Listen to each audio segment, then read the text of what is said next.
Self Reset. I am Jacob Naraki. I am here to inspire, motivate, and get yourself to reinvent yourself.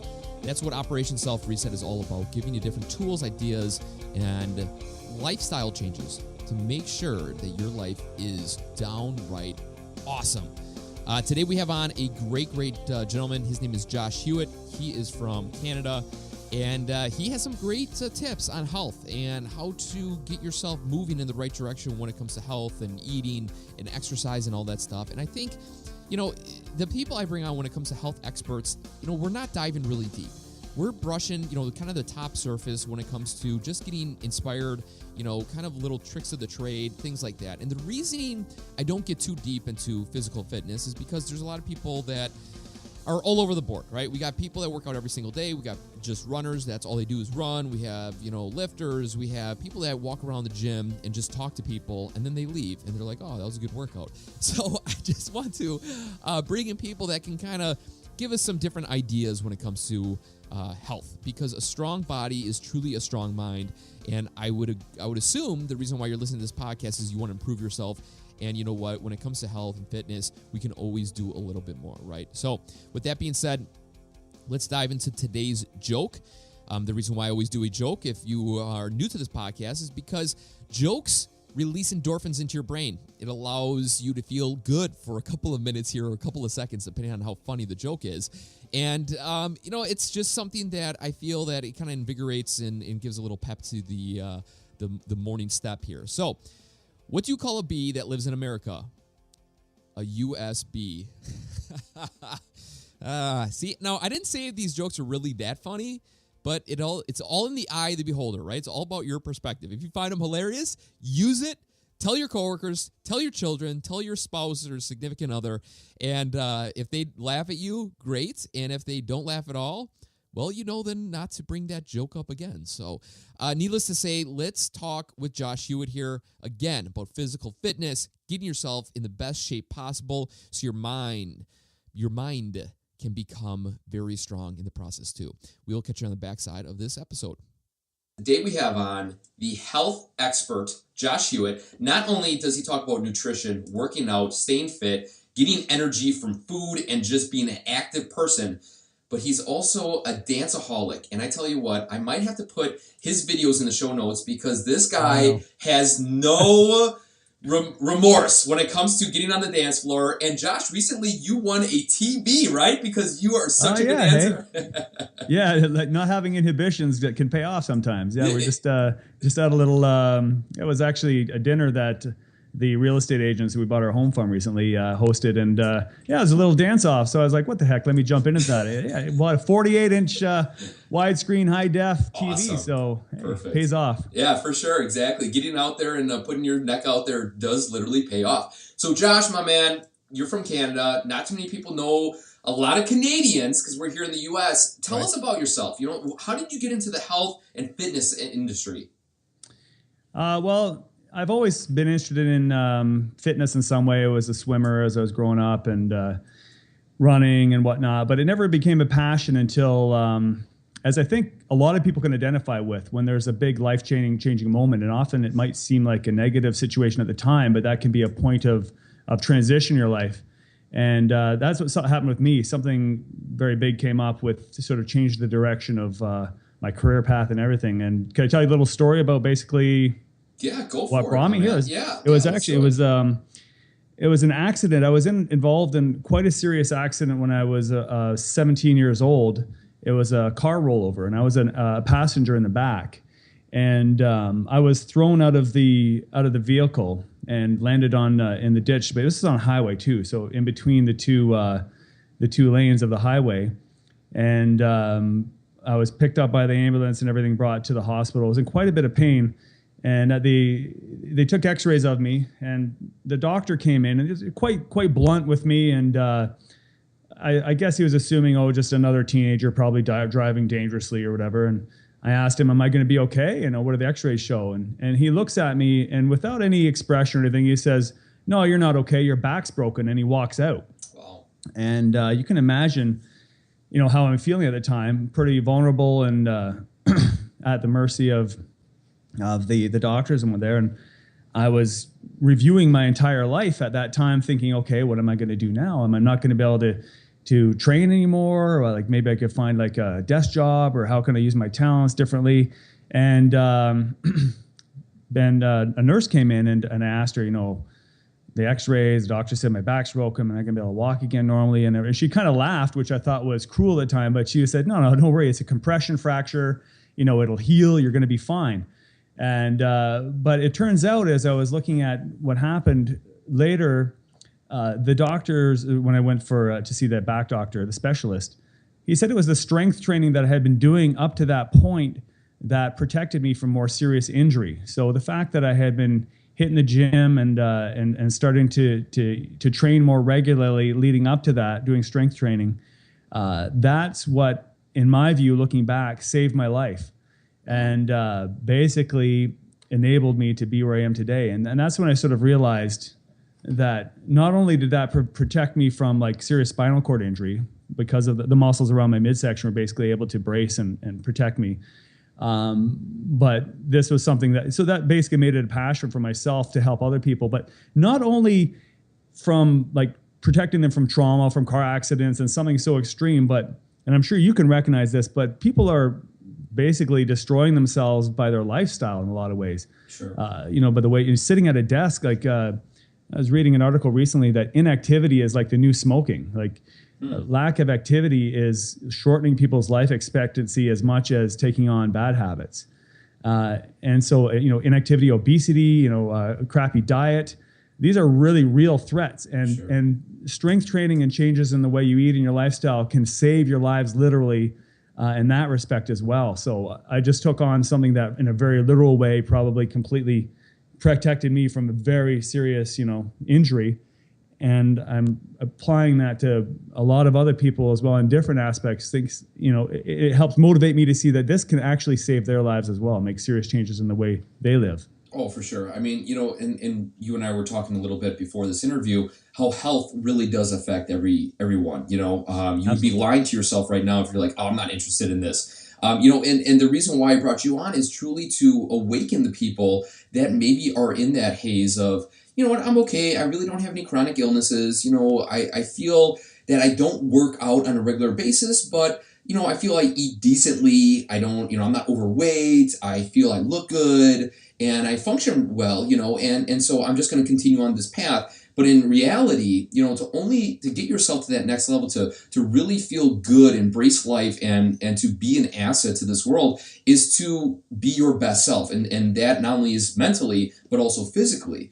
So going off of that, how do you get in people that are not, I don't want to say not motivated, because we all know the benefits. We all know we can just go outside and go for a walk around our block, and the basic things like we could just lay on the ground, do a couple of crunches in between TV episodes and stuff like that. Mm-hmm. But what do you tell that person that kind of like how we just said, average person that feels like they're okay, that doesn't feel they need to get themselves moving in a healthy direction? Do you have anything you could say to them to kind of wake them up from their trance?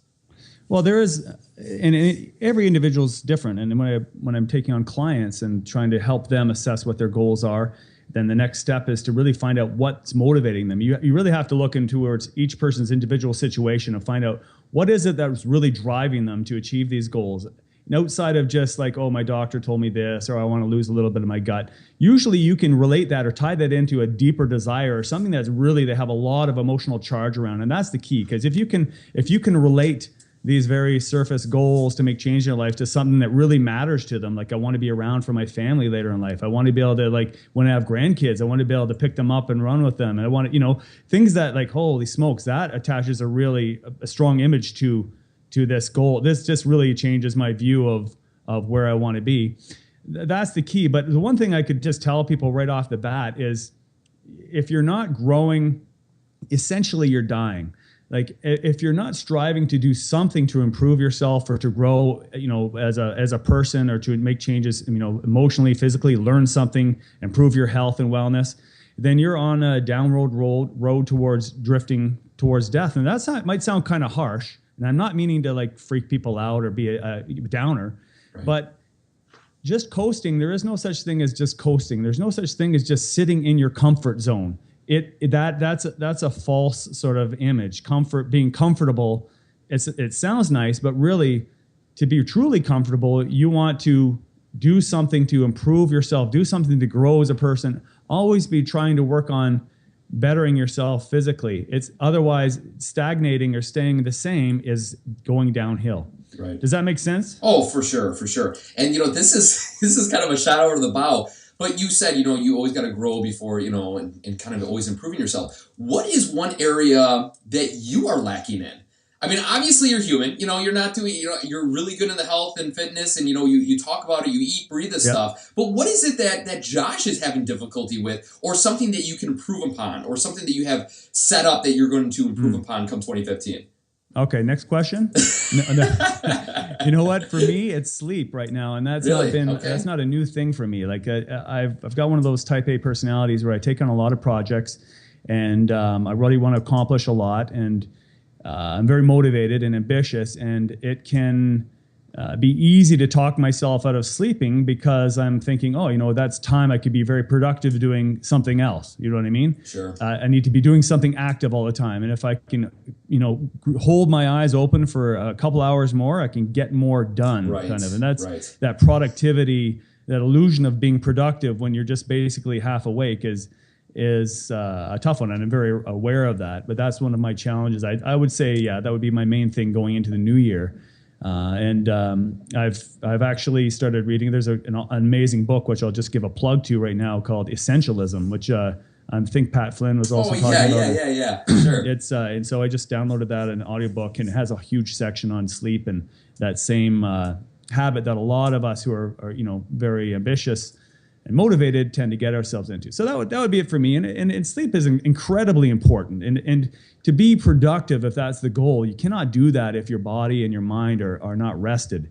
You can be a lot more productive with 2 hours of rested, activity versus 4 hours of trying to grind out something in a fog. Right. So and physically, your metabolism is healthier. Everything functions better physically when you're rested as well. So definitely, that would be the big one for me, and I would definitely encourage anyone else who resonates with what I'm saying to give that some serious consideration as well. Yeah, that's something that, I work for the fire department. I got this going on. I got a young year-and-a-half-old son. I do real estate. I like anybody. I'm not any busier than anybody else. A man of many hats. And sleep, like you said, is the last thing on my priority. Recently, I have been enjoying sleep. I've actually planned it into my schedule, and I go to bed much, much earlier now. So I'm getting around 7 hours as opposed to 4 to 5 hours. Mm-hmm. And it's a tough one because, like you said, we get so caught up in wanting to do so much more and more and more that really isn't worth us then jamming caffeine down our body, trying to stimulate ourselves, going, oh man, I'm crashing, I need sugar or something. So really, what are you doing by staying up an extra, by not allowing yourself to sleep? You're destroying your body from the inside out. So it will catch up to you. It always does. I mean, and it's hard because you watch these motivational videos as saying, you got to want success more than you want sleep. You got to be willing to sacrifice sleep. And it's like, you can do that the odd time. You can go without sleep for a few days to reach a short-term goal that you're driven for and then recover. But on the ongoing basis, it's going to catch up to you. It's a false way of thinking you're being productive. And I totally agree with you. That's something it's hard to get your head around because it becomes a habit when you're so short of sleep. And people brag like, oh, I got by on 4 hours sleep last night and I'm still doing this. Right, right. That's not something to brag about. Right, right. We'll see you next week when you're sleeping the whole day. Yeah, you know exactly. what I mean? Right. When you're sick or whatever. Yeah. Exactly. Speaking of energy and sleep, obviously if you don't get good sleep, you lack the energy throughout the day. Now, obviously, you're in the health industry, and caffeine is a hot topic. What is your theory on gaining energy? Is it through good nutrition? Is it through enjoying your cup of coffee but limiting 1 or 2 cups a day? What do you feel is a good way for people that are lacking that sleep and knowing they need more sleep, but in the meantime they still need to keep on clicking here? What do you have for them?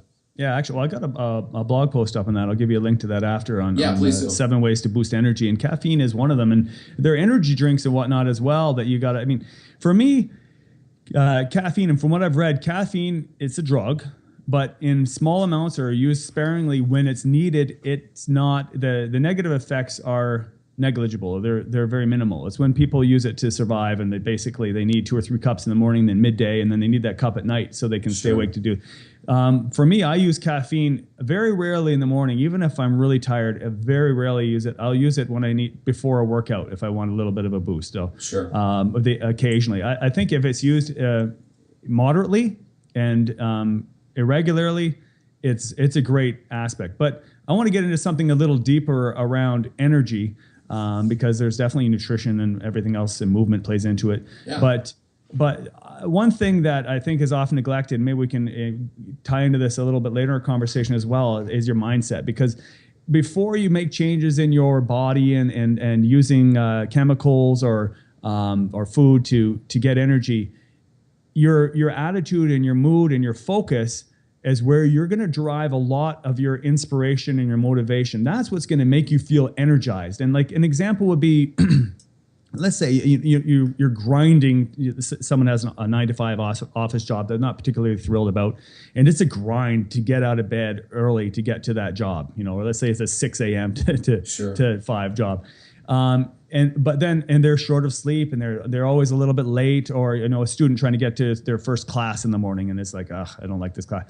And so I'm not an early riser, I'm not a morning person. But they have that 5 a.m. start to get out and play that team sports, with their bunch of their buddies on the weekend, or to go to the beach or leaving early 5 a.m. They're up with it's no problem waking up. Or going on vacation, right? No sleep when it's your vacation, or it's to meet some friends for a game, or it's to play your favorite, do your favorite activity.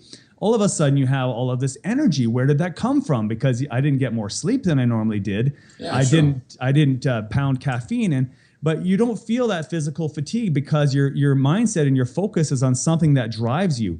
And if you can find that passion or something in your life that can get you fired up to get up in the day, that even if it's not what you're doing right at that moment, that's your motivator for getting up and for moving and for making the money you're making, meeting the people you're interacting with.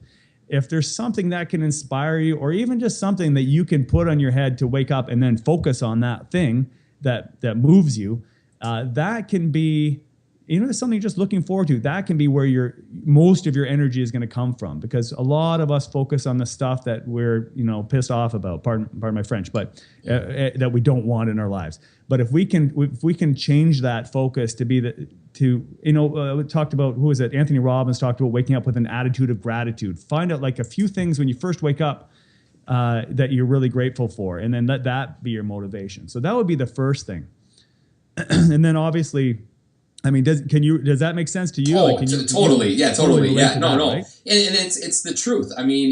The example, like I said, waking up for vacation, you're jacked, to leave, I'm from Wisconsin, you're in Toronto. We're in cold, season right now. If you and I knew that we would be traveling to Mexico tomorrow for a Caribbean vacation or something, whoa, we would be jacked up. You know what I mean? Yep. We would be like, yeah, let's leave now. I'll go without sleep for a week, just to enjoy the warm weather.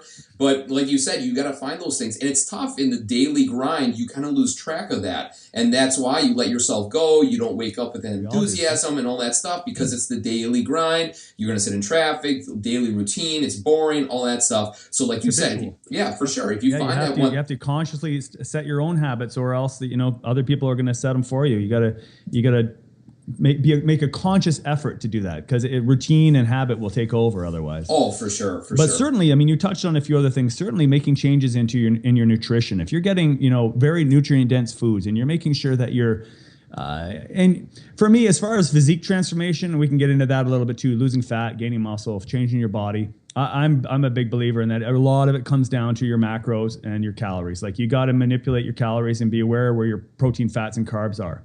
But when it comes to like how you feel, your digestion, your energy levels, then the quality of the food that you eat is going to make a big difference. So, trying to consume less processed food, having very nutrient dense whole foods if possible. Low carb diets, there's pros and cons to that for, changing your body, but we all need some good quality carbohydrates for energy during the day. You need some healthy fats. These low fat diets can also deprive you of nutrients that you really need. Obviously, getting some fruits and vegetables, so you get some, the vitamins and minerals, micronutrients that you need, sure. And then protein, obviously. But making sure you're getting a balanced diet of whole foods, real food, that's going to give you the long-term energy and vitality that you need without necessarily having to get that boost that you need from stimulants every now and then. Right. If you got that base of nutrition, then having a little caffeine every now and then that's fine.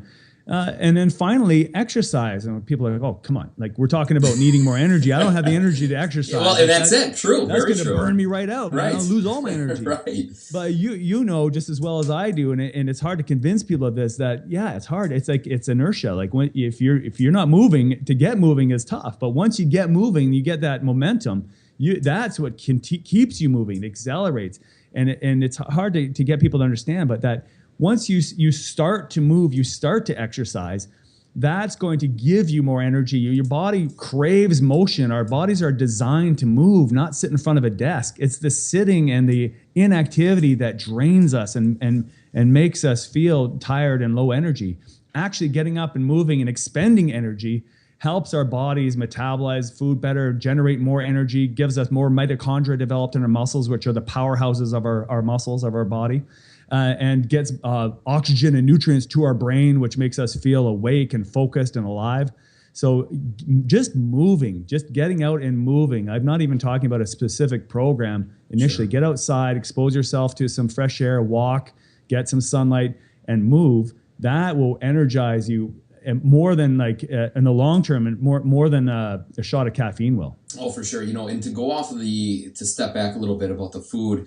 Recently, I was filming with this new startup company called Goalie, and we were recording around 20 or 30 short little clip videos. And we broke for lunch, and me and the CEO founder went out for a Chinese buffet, and I had orange chicken. Now, I'm a very healthy, I don't want to say I'm very healthy, but I'm a moderately healthy, conscious individual when it comes to putting things into my body. Yep. Well, I haven't had orange chicken in a year, and it was staring at me in the face, looking all glimmery and shiny, full of honey and deliciousness. Mm-hmm. I pounded that down. It was amazing. We went back, we started filming, and I was tongue-tied. I couldn't figure out what to say. My mouth was dry. My brain was all over, and it was truly the food that I put into my body. Now, if I would have ate a salad, something light, something nutritious, dense, all that stuff, I probably would have knocked it out of the park, but I couldn't get it together. I mean, I was and I was sweating. I was beside myself. And that's when I knew, oh my God, what I ate is truly a reflection of how I'm performing right now. And never again am I going to do that. Now, I knew that in sports, never eat a Big Mac before, playing football or hockey or something. But when it came to performing in front of video, I was like, I'm just standing here. It's not that big of a deal. But all my blood and all that stuff was trying to digest that crap that I had in my stomach, and I performed poorly, So it's but it's good that you have a good body awareness because of the field your career in and your lifestyle, that you were able to make that connection, because a lot of people don't. They eat this way all the time, and they're this low level state of awareness, and they never quite can make that connection. Oh, you know what? Part of it's what I just ate, because it's just they can't make it. I just ate something, and then an hour later it's affecting me. And I think you knocked it out of the park. Being aware of the things that not only in you, but you put in you, but the things that are around you, the TV, the Facebook, the anger, violence movies, or whatever you're always watching, be aware of the surroundings around you, because it really is a reflect. There's, I was reading this book by Brendon Burchard, and he talked about mirror neurons in our brain. And basically, if you and I were talking right now face to face, and I was to cross my arms, chances are you would probably cross your arms. Not because you're angry or defensive, not like a nonverbal cue, just more of, well, he's crossing his arms, I'm crossing my arms. You don't do it by even thinking, you just naturally do it. And so these mirror neurons absorb everything that goes on around us. So if you're always hanging out with negative people, you're going to be talking negative. If you hang around people that don't work out, you're not going to be working out, So it's really true. And actually, that's a really good point. Let's talk about, how can a normal person start to get working out? What if they are hanging out with a group of people that is just so, not anti-working out, but they don't have time, or they're the busy mothers also. What do you have I don't want to say a program, because we can get really deep into a lot of nitty gritty stuff, but how to get started? What's a couple of things to help one of your clients kind of get out of the rut of where they are to where they need to go? Okay, that's a good question, because that's where a lot of people are at. They're like, "Oh, this is all great information, but like you're not in my situation." Exactly. Right. And so, without getting into, like you said, yet we can touch on some of the technical how-tos after the fact, like as far as the training and eating and whatnot. But as far as just getting started, I mean, again, it's different for everyone on an individual basis, depending on their lifestyle. But I think a lot of people can identify with that being busy. Like that's one of the main things that people give an excuse for not participating in an exercise program is they don't have the time. Right. So I think, I mean, first of all, you have to be aware and really, like you said, you have to take a step back and say, really, is it really realistic that I don't actually have the time, or is that the first easiest excuse? Because I'm busy. I am busy, but do I have time right now? I'm sitting in front of my computer. I've been on Facebook for an hour, connecting with people, even though I'm insanely busy. Or I still have my favorite television show that I won't miss an episode of, and that's a couple of those. That's 2 or 3 hours a week of that. At least I'm being modest, like that. People only watch 2 or 3 hours of TV a week. I mean, come on. Most people who are busy still have time for their several hours of TV. So these are all things where, if you realize that you don't have to necessarily join a gym or have an expensive exercise equipment to get moving or to start training, these excuses start to melt away, and you realize, okay, it's just a matter of prioritization. It's not a matter of not having the time. It's a matter of how important is this to me. And then I know I have to maybe sacrifice 1 or 2 things that aren't really important to make this happen. And if you can start to make that analysis subjectively and be really honest with yourself, that's a big thing. But you don't want to give up. TV is fun. My Facebooking is fun. This video game I play or whatever these things are, I don't want to give those up. I don't want to give up my donuts and my beer, because that's also makes me feel good in the moment. Right. So with the changes that you want to make there. So that's when it comes back to what I was talking about before. You need to attach something positive and motivating to these new activities, instead of feeling like, I'm sacrificing something and I'm taking on something that's a chore. You want to think about, what is the bigger picture? Pardon me. What is going to make me feel good, not just in the moment now, but what is going to make me feel good in the long term? Like really make me feel good in my life. What is going to contribute the best gain? If you can think about not what I'm giving up now or how hard it's going to be to do an exercise program, but what I would like my body to look and feel like in a month from now. And you can attach that image to your changes that you're going to make, the activity you're going to take on now. It becomes a lot easier to give up 1 or 2 things to take on this new activity. But I think it is also really important to realize that, like I said, you don't need to join a gym. There's a lot you can do just at home. There's a lot you can do if you have the right education around this, and there's lots of resources for this. I'm sure you and I both have resources for starting to exercise in a home environment or with very little equipment and whatnot. A great one out there is joshhewitt.com. Yes, exactly. I'll give you a link, actually. Okay, all right. I have a free on my website. There's an opt-in thing for a free. It's fat loss for busy people. And it's more focused on fat loss. I mean, that's not everyone's goal, but it gives some great tips for just the very basic, minimal investment of your time and energy to get the maximum return. Sure. But I'll throw you that link after as well. People can check it out with you. But yeah, definitely realizing that it's not a big time commitment. It's not necessarily a lot of exercise equipment or travel you need to get to a gym to get started. But also, you can do in 20 minutes, let's say, of your time investment every other day. The more frequent, the better. You can get a very effective workout that will help you to maintain or increase muscle tissue while losing fat. Along with some small changes in the way you eat, you can start making significant changes in your body over time. So for people to think, oh, this is going to be a huge time commitment. No, it's just a lifestyle change, a commitment to making a change in your weekly activities.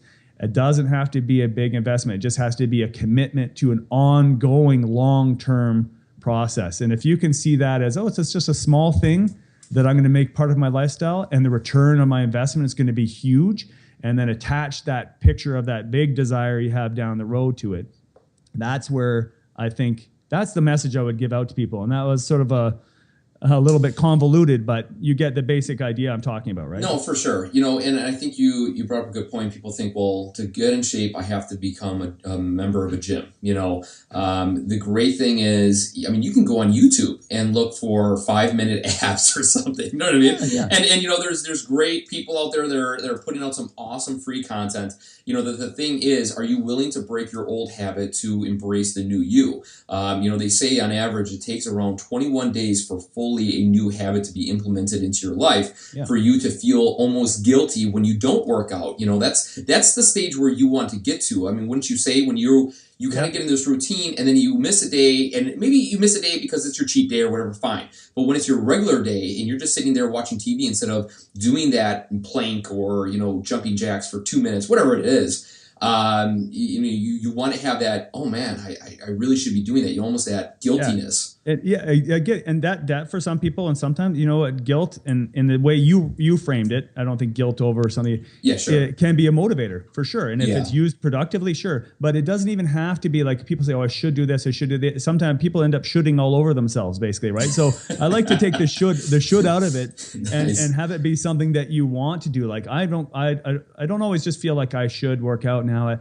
I crave it. I miss it because it gets to be something that, oh man, I'm sitting down. It's like, oh, I don't feel right unless I move my body a bit. Now I'm realized, before I just sit in a chair and that was the way I was. Now that I'm used to moving and my body's opening up, I can't sit still for too long. I got to move. I got to get out.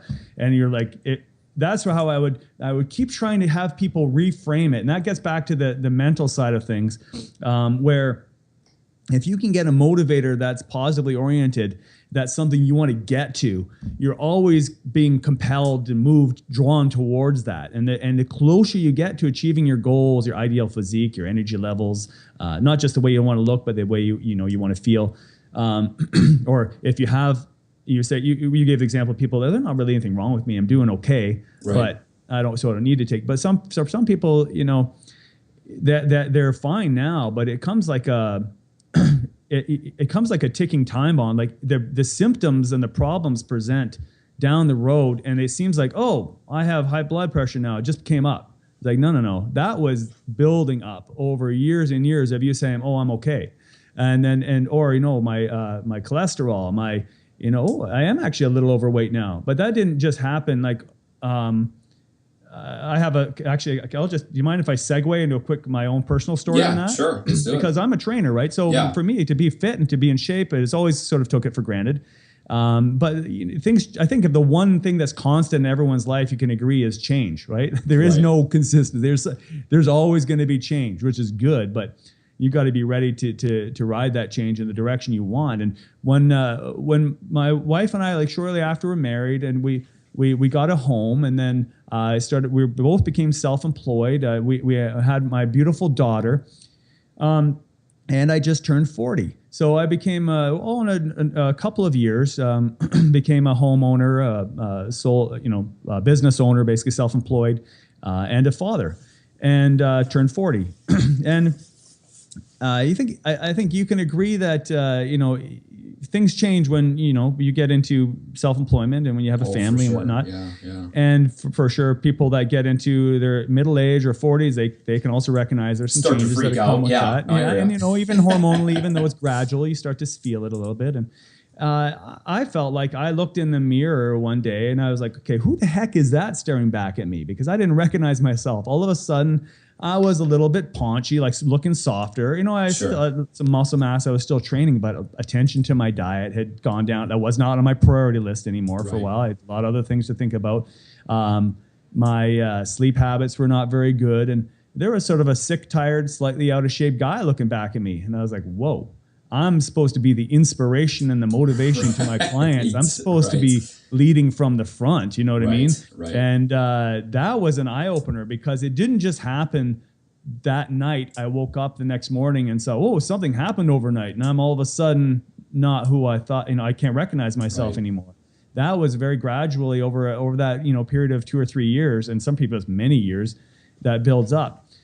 Because you let certain things slide and your priorities are different. So that's when I actually, even though I had a strong background in fitness, conditioning, strength training, nutrition, this is when I really learned, okay, knowing is one thing, doing is another, and you don't really know it until you do it. And applying that when you're busy and you have a quote unquote real life, you have other things that are priorities too. Then applying these things became more of a challenge, and I learned a lot in these last few years to apply it for people that then I could really connect with my clients who are in those similar situations, busy families, businesses to run, a lot of other responsibilities. Right. I wasn't the teenager talking about, oh man, just train all the time and you'll be fine. Like now, and okay, there's ways to apply this. But the big thing was trying to get angry at yourself for being out of shape or focusing on the problems that you want to get rid of.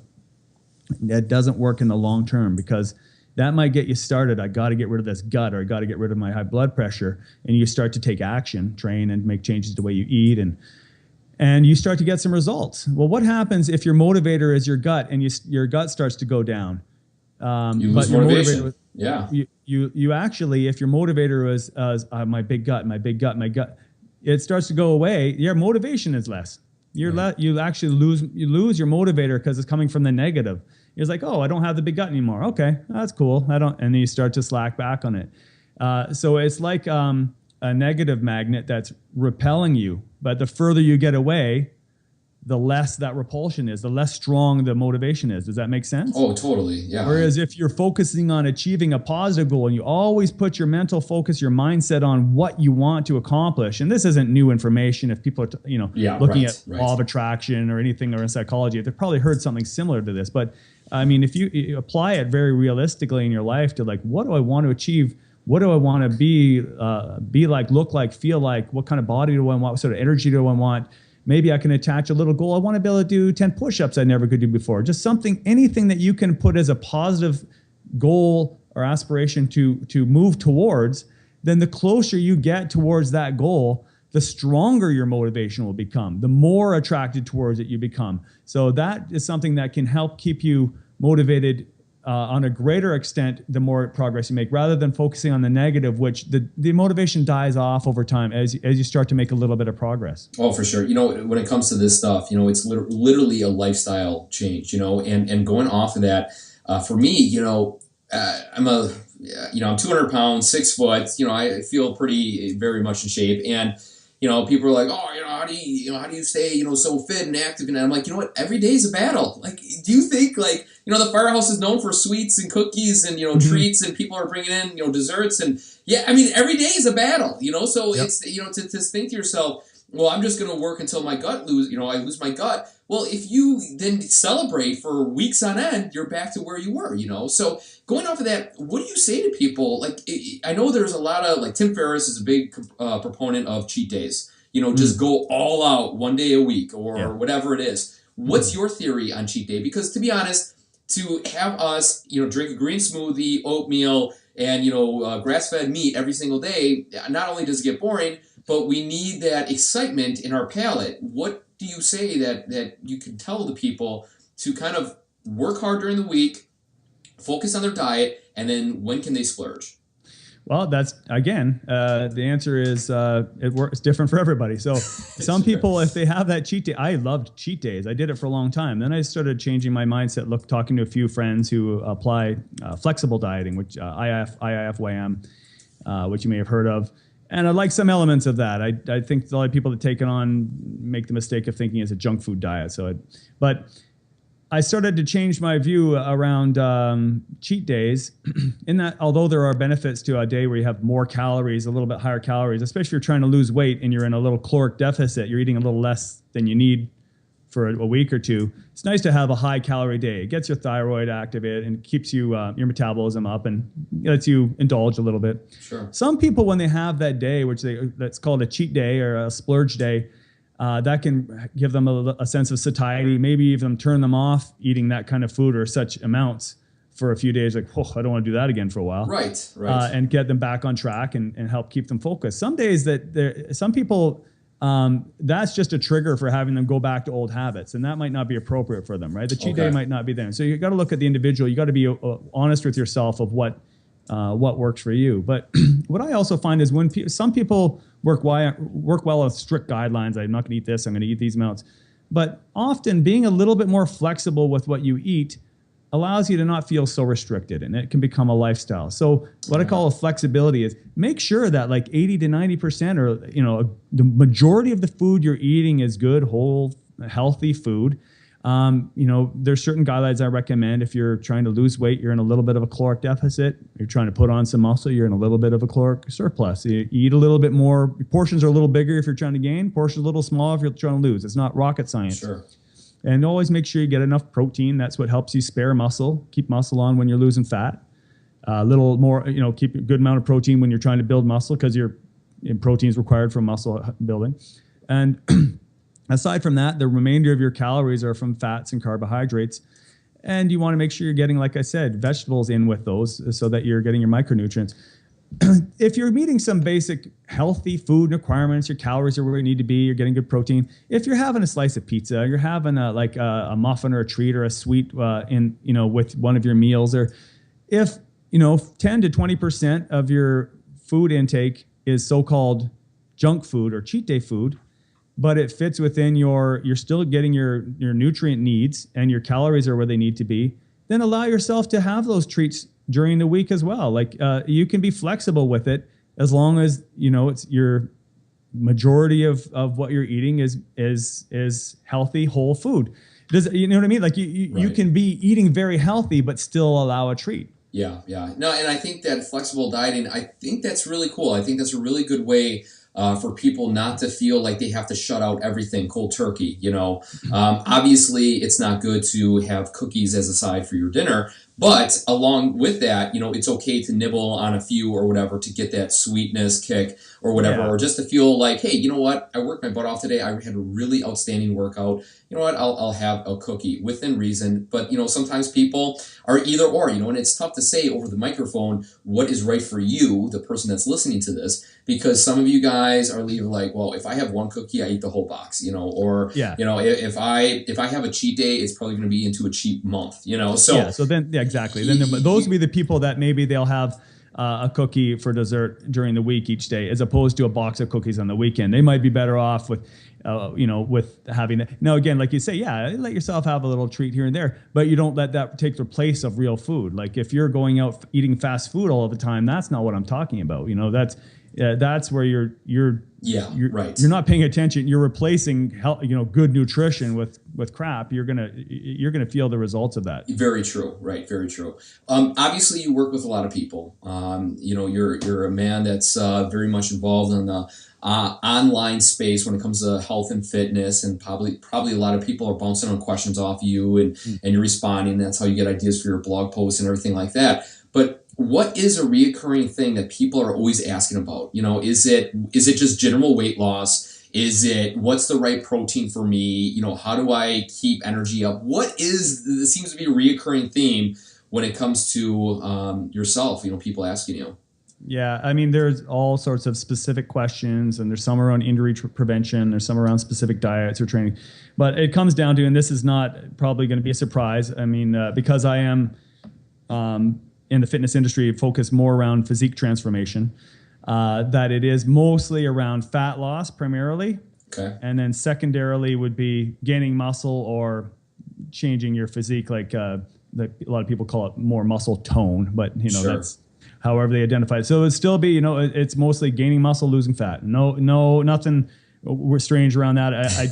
I have some guys on my Team Barbarian as more of a powerlifting focus page that are focused around getting stronger. So then Sure. That's a different, but still it would be, most people out there, I think, doing Google searches on information and, talking to trainers, they want to get rid of their fat, get a lean midsection, or they want to put on some muscle and reshape their body. Yeah, sure. When it comes to that, the reason why I asked that, obviously it doesn't matter what question or whatever they're asking you.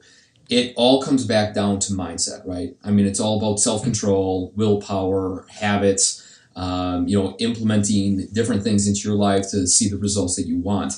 Do you, I guess, now you obviously talk about powerlifting and stuff like that. What do you do to prepare yourself for a workout that maybe you're not excited about? Let's dive into Josh here with, you wake up, you're going to work out before you dive into your quote unquote job.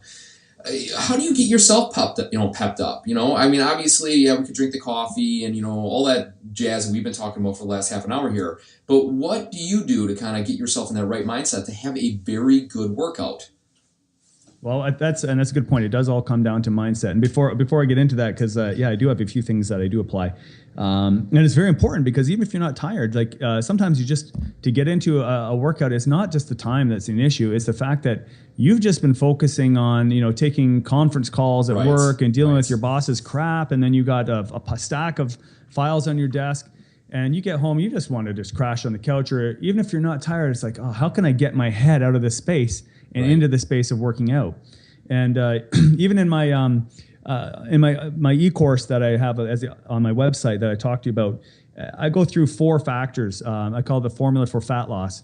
And there's 4 primary factors. And the number one, the main factor, which a lot of people neglect, and we touched on it a bunch tonight in our chat, is the mindset. And you mentioned that. Obviously, that is the priority. And so there are a few techniques around the mindset. And then it gets into the nutrition, transforming your body, making changes. Your diet has to be on. You're not going to out-train a bad diet. Sure. And then it comes to the strength training and the high-intensity interval training, or how you apply your cardio, which I can...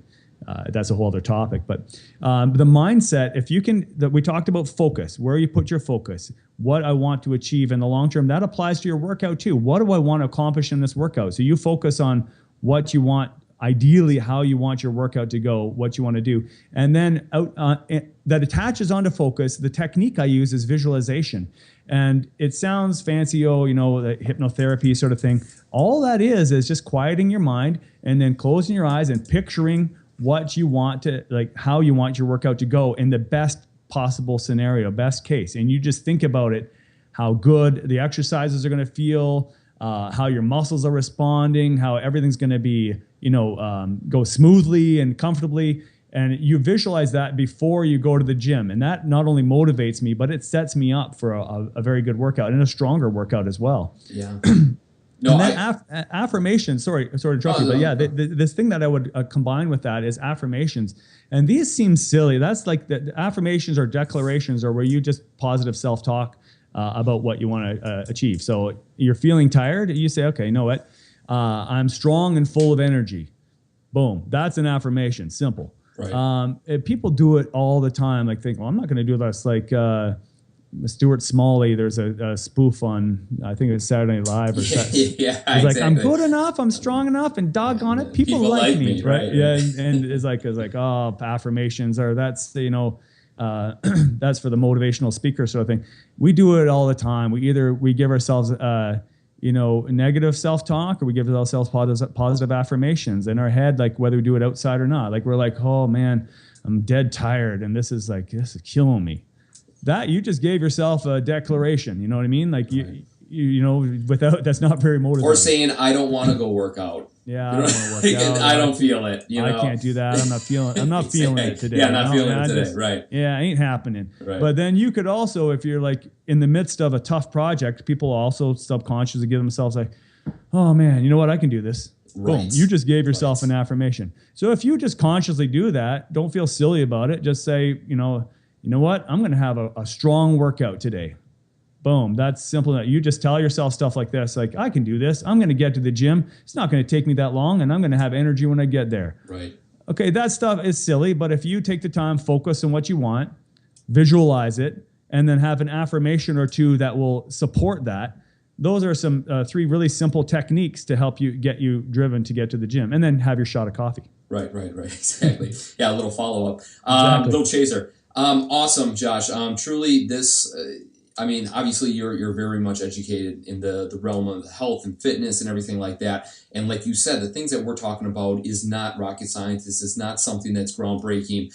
It's the things that we need to hear constantly to kind of get ourselves into that next mindset, that next ability to want to transform ourselves, because like we started the conversation with, health affects everybody, and you'd be lying to yourself if you don't want to have the energy for your kids or grandchildren, or to be a asset to your company or to your family business, whatever it is. Yeah. Yeah, exactly. You don't want to get in the routine right now, and then like I did in my 40s, wake up and look in the mirror and not recognize yourself. You know what I mean? You don't get too comfortable. Right. Comfort's an illusion. Strive for something great in your life. You know, make yourself the best you can possibly be, the best version of yourself.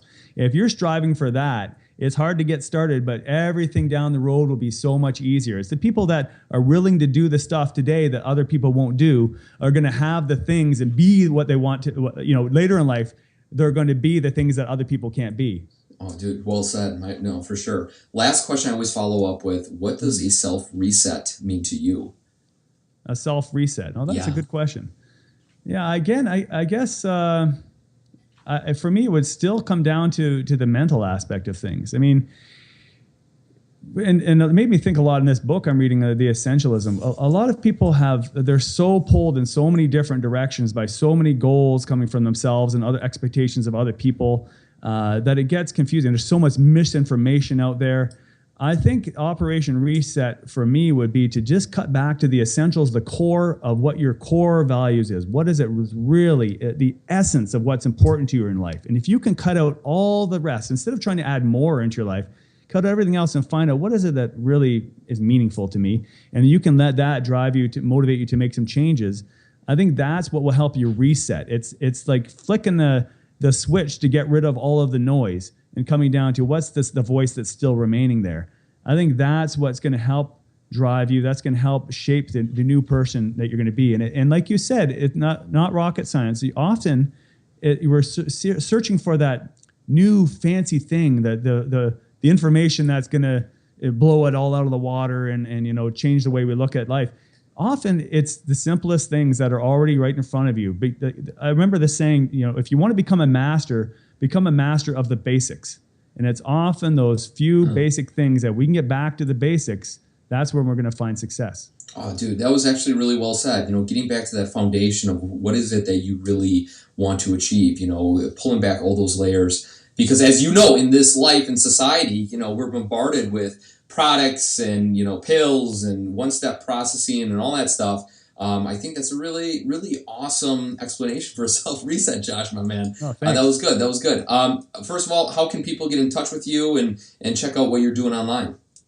Well, my website is top-form-fitness.com. So it's top-form-fitness with hyphens in there, .com. I'm also pretty active on Facebook. They can find me, Top Form Fitness on Facebook. Basically, if you go to any social media and you put in Top Form Fitness, you'll find me on Instagram and Twitter and YouTube. I do put out a lot of videos on my YouTube channel. In the new year, that's one of my goals, is to get more active on there as well. I do respond to people's questions and inquiries. So if there's a particular topic you want to know about, let me know on Facebook or on YouTube, and I'll make a video or a blog post on it. That gives me content and it gives you the answers. And yeah, my email is josh@top-form-fitness.com. Cool, my man. We'll put all that links and much more in the show notes. And honestly, guys, you got to check out Josh's moves. They will enlighten you. They might even motivate you. You're going to put a link to that, aren't you? Yeah. Oh yeah, dude. I'm telling you, dude.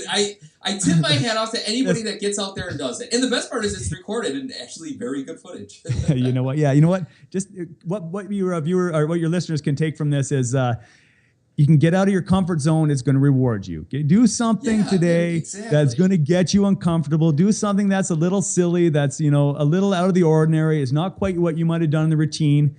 Don't be afraid of it. Something positive can come out of it. This seems silly. Hey, I want a flat screen TV. I'm not worried about it. Exactly. And all the rest of the people that did not go up there to dance, they're at home watching it on their 32-inch TV, going, man, if I only had the 42.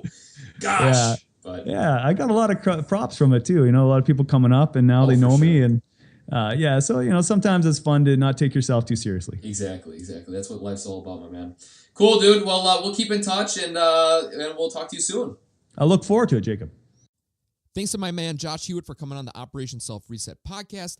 If you loved what Josh was throwing down and you want to check out his links and see what he's about, head on over to operationselfreset.com/Josh H. Josh H. And you'll find all the links and everything like that. It doesn't matter if you're starting out in fitness or if you're a hardcore lifter. Josh kind of does everything in between. Easy to reach out to, really fun guy. Obviously from his demeanor, you can tell that he's one that you could sit back and relax and grab a brewski with, or a whey protein shake with extra protein in it, whatever, and to kind of set yourself up there. So with that being said, thank you like always. And I hope these interviews kind of get you going, inspire you to keep on moving forward in your own personal life. And if you are interested in being a subscriber to the email list, please, please, please head on over to operationselfreset.com. And there you can just sign on up on the homepage. It's right underneath the intro video, which is pretty inspiring, I believe. And please provide me with your email address. I swear I will not spam you. It's a great way to keep in contact. And more great things to come down the pipe from Operation Self Reset in the future here. But until next week, Wednesday, keep on doing your own personal best. Succeed, don't settle. And remember, it's a time to reinvent yourself. You don't have to wait for January 1st. You can do it today, tomorrow morning, but don't wait. Because as we all know, these days keep on clicking by. Next thing you know, it's already summer. Then it's Thanksgiving, Christmas, and then we're back to a whole new fresh year. Why wait until then when you can do it today, right now? Give it a shot, see what happens, and we will catch you in that next week, Wednesday, for another awesome interview of Operation Self Reset. Thank you so much. We'll see you then.